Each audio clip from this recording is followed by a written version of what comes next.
we're ready to read the next chapter of the report card. We're on chapter 12, which is called Intelligence.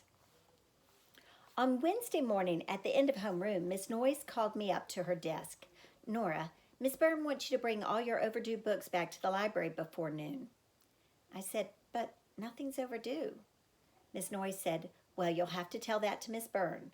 And then I understood the message. Miss Byrne didn't need to see me about overdue books.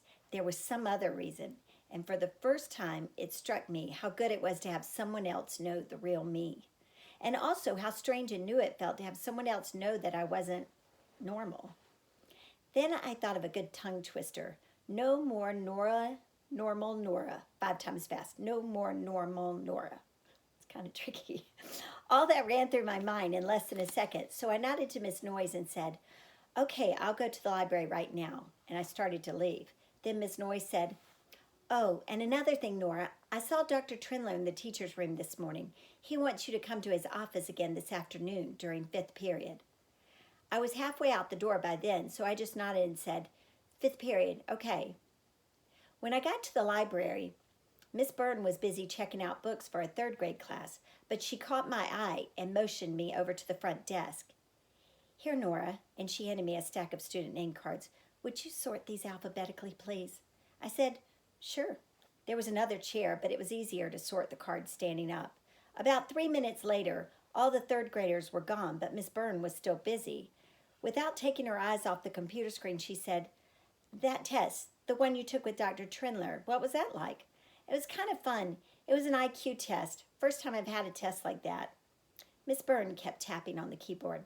And how do you think you did? She asked. I said, well, I tried to get about 3 things wrong out of every 10. It was all I could figure out to do. I was trying to get about 70% right, about average. Miss Byrne said, I see. She started sorting through some papers, but her hands were all jerky and nervous, and then she stopped and looked me right in the eye. I found something out this morning. The test you took was scaled for children up to 16 and a half years old. Your score translated to an IQ of 117, and that's above average. I interrupted and said, well, that's not really a big problem, is it? I mean, tests like this aren't always right, are they? Miss Byrne said, well, there's more to it than that. 117, that's what your IQ would be if you were 16 years old. But since you're only 11, your score translates to a higher IQ, much higher. According to that test, you have an IQ of 188. That's way up near the top of the scale, and Dr. Trindler doesn't know what to think. My legs felt a little weak. I sat down. What else did Dr. Trindler say to you?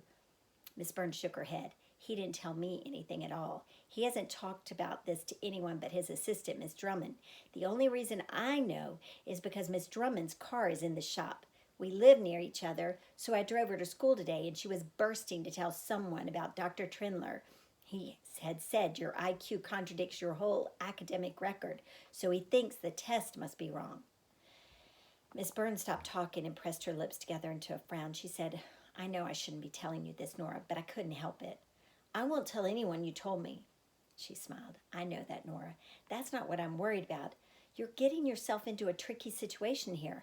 I don't want you to get hurt, and I don't want anyone to get hurt. We were both quiet, and then Miss Byrne said, so what do you think you'll do?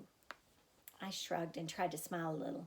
Well, I'll have to see what Dr. Trindler says. I have to go there again for 5th period.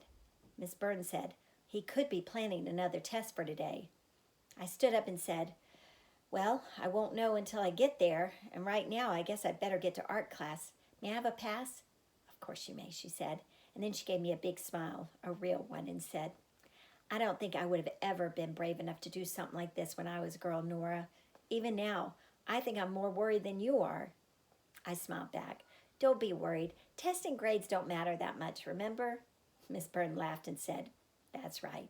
I'm sure there's nothing to worry about. She handed me the pass, and I said, thanks, Miss Byrne.